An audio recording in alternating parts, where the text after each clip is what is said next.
Welcome to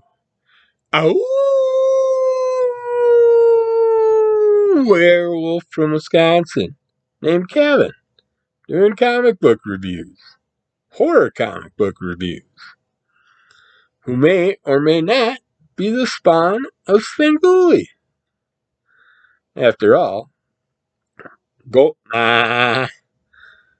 me those stories of that strange dude from down under Wisconsin, in Illinois.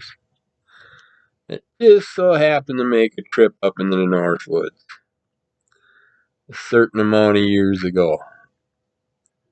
And he's the only one I've seen from that area that could even be the closest resemblance to me.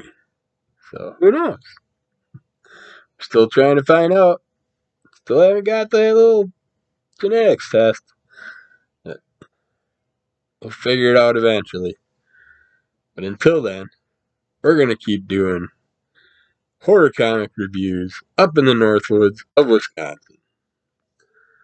Starting out, not really horror,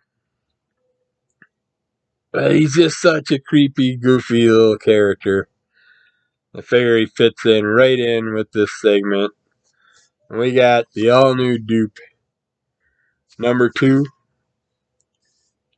number 4,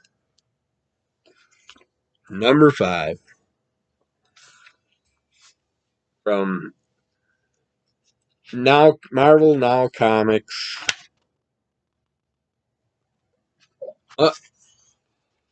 Yeah, Let Me Kill Nicer. Just so happens. And we got the Living Dead doll Shelly out in the back there. But this one is done by writer Peter Milligan.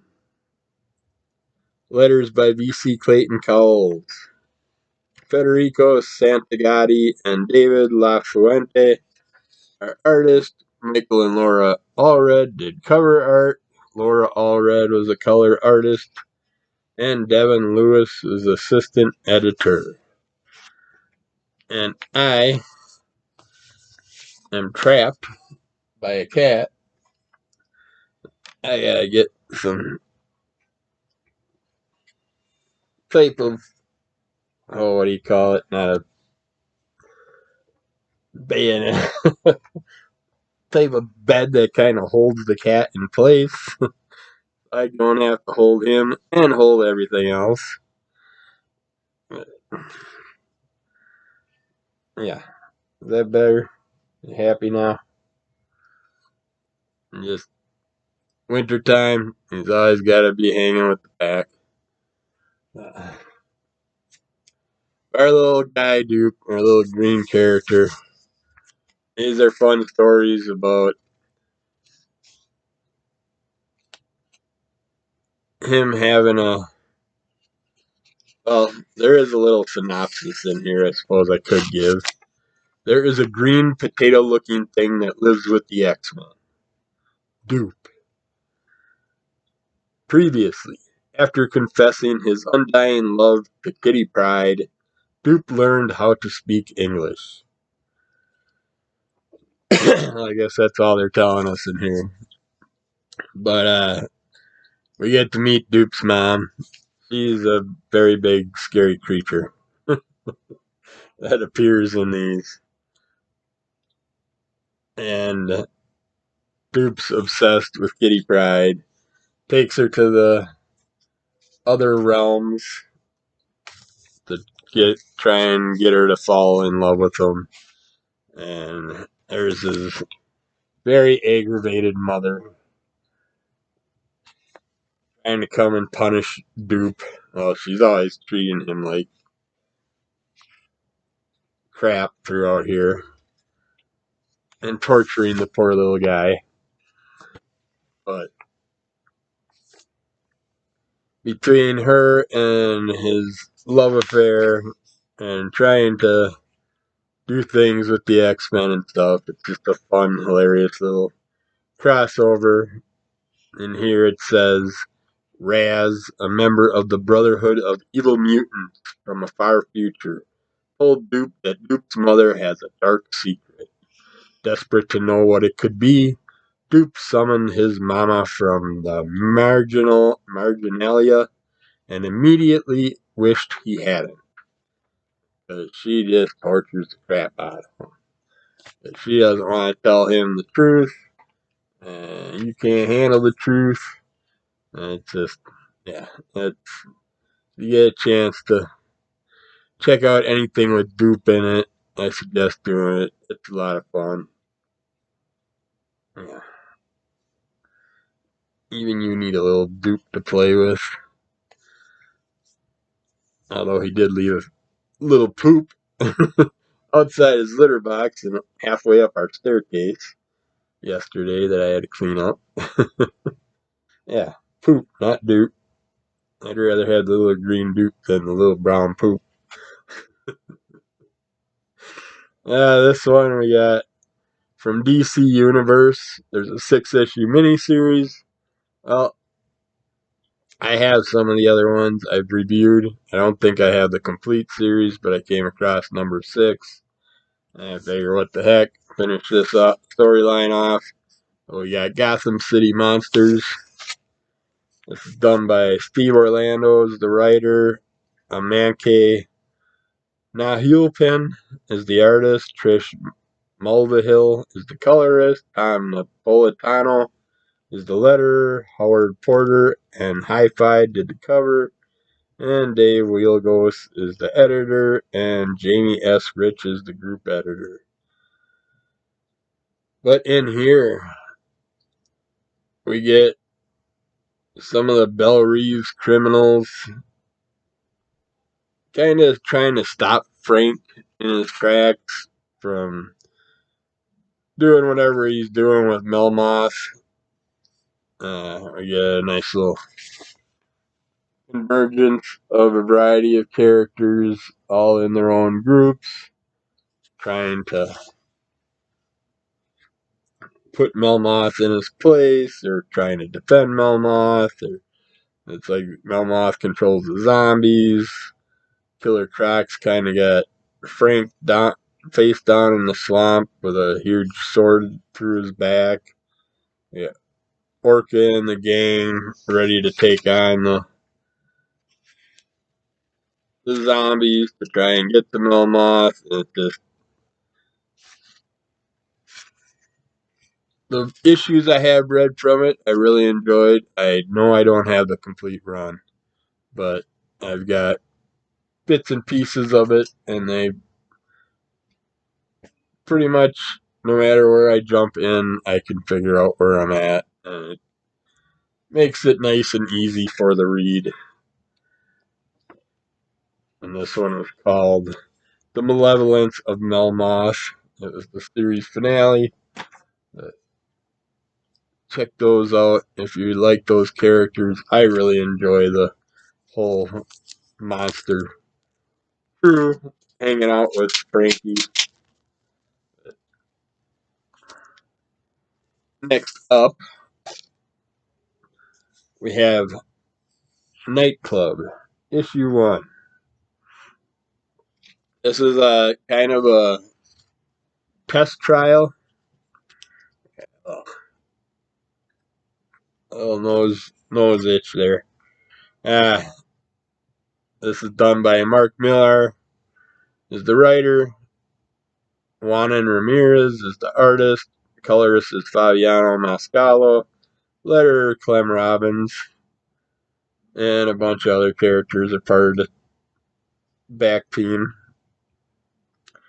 And this is kind of a test on, and it's created by Mark Millar at Netflix, so I assume they're going to come out with a series on this. But these were put out for a very low price compared to comics nowadays. It was kind of a little test run of a short run. I think this is only going to be like 4 to 6 issues. I'm pretty sure it's going to be 4. It's 4 or 6. It says right in here, but my eyeballs ain't working anymore. It's getting old, got the gray hair going, you know. It's like body shutting down. But this is a fun, interesting look at the vampiric world. Characters trying to deal with their vampirism and at the same time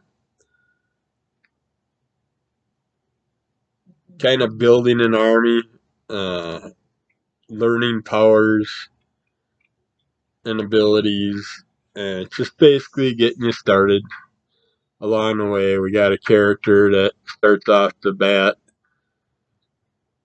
trying to do a video for popularity in the whole uh,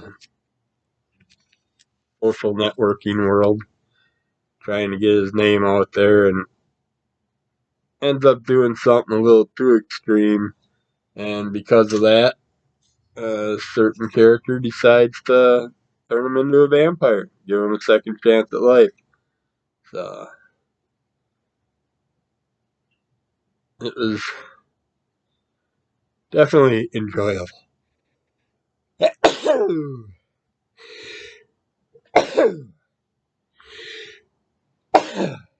Ah,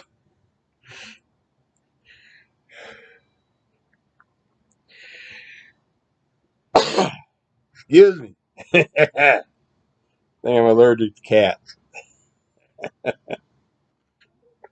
Yeah, might have to eat you for a snack. I'm allergic to you. Yeah, hanging by his feet.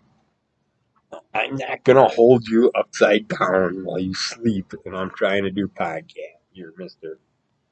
You keep yourself in there and just go to sleep. Oh, I got these sneezing attacks going on lately. I don't know what's happening. It happens like a half a dozen times a day. Ah, it feels good. It's better than other things you could have happening to you. All right. Next up, super fun run. I've read this first issue probably a half a dozen times now through different uh, trades, single issues, different covers, and all that. But we got Stabbity Bunny, number 1, number 3, number 4,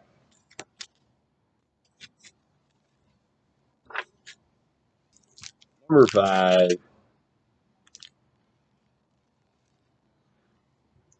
and a little Fantastic Four parody cover, number 6.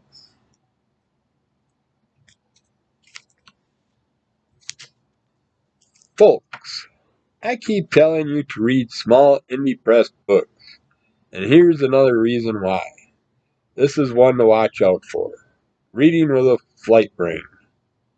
Stabbity Bunny is stabbing good fun.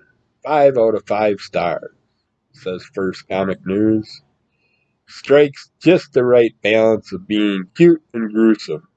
A delightfully twisted children's story gone horribly wrong, says the newest rant. Anything with this run is a lot of fun. This is done by Scout Comics. Get your hair everywhere, cat. Yeah. Writer creator Richard Rivera, artist Dwayne Biddix, colorist Lizel Buenaventura, letterer James Reed, editor Wayne Hall. And this is from 2018, this run. And it's just, yeah, this wonderful girl and her little stuffed bunny are just trying to live in the world, not knowing what their abilities are, what type of things they've inherited from life. But she constantly runs into characters that are trying to kidnap her, torture her, kill her, take over her powers, which she doesn't really know about at the start, and she kind of does. She can talk to relatives that are past. She can talk to other relatives that teach her a few things here and there. Her mother doesn't want to use her powers and develop her powers, which is stupid because she could use them to help save her daughter. But she's against all these powers and everything, and eventually you learn you gotta use them. Otherwise, you're gonna lose yourself and everything else along with it. So, when she does get kidnapped and she has Stabbity with her, Stabbity uses his powers to save her, thankfully, and gives her time to grow and learn more about her own abilities. And it is just highly interesting run, really enjoyable. I did not know that it was going to go into the powers ability. I thought it was going to be more just focusing on a stuffed rabbit that can protect the girl. I'm glad it went the way it did. I'm every time I see anything I can find with Stabbity Bunny, I grab onto it, and I got I think a couple trades and stuff I still have to read in my back stack, but we'll get to them eventually. But check out Stabbity Bunny if you like that concept at all. These have just been so much fun. So definitely worth the read. And then last but not least, you can see this cat. I mean, it's just he's got it made.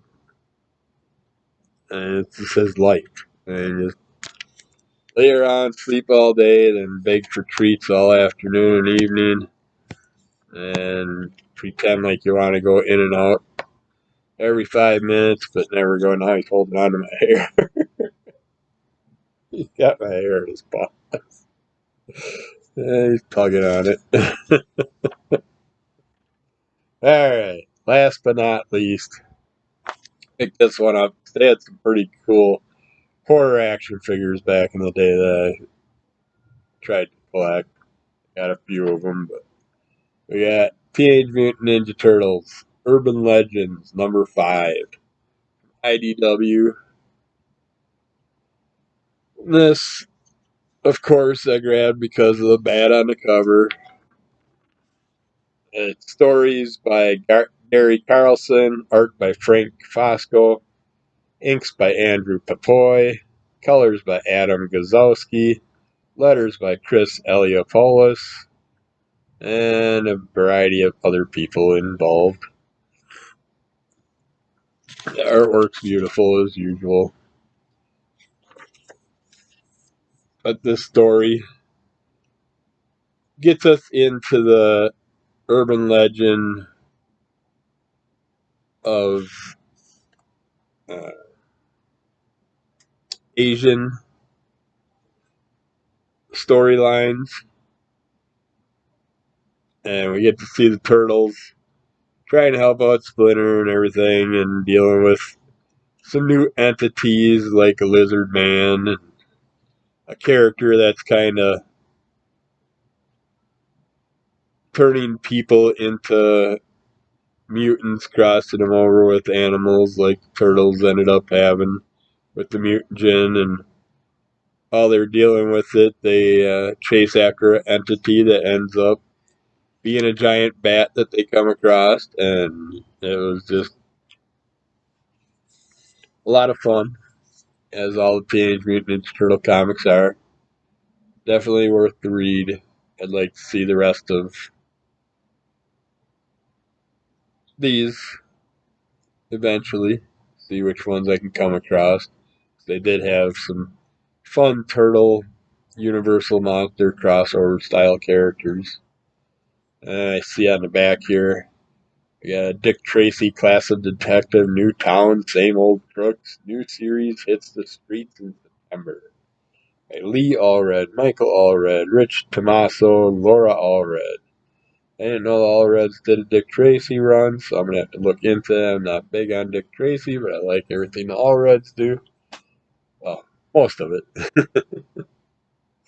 But yeah, I will have to check that out at IDW also.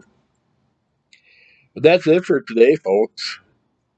Hope you enjoyed our little somewhat horror related stack that we had. We'll get back with more sometime soon. So check out Crimson Call Comic Club, Under the Call of MS, audio, video, YouTubes, all kinds of things coming out and out there already. AB Combo, Conversation, uh, CrimsonCall.com for some original comics by some of the gang. And we'll get back to you with more eventually. So stay cool, and we'll talk to you soon.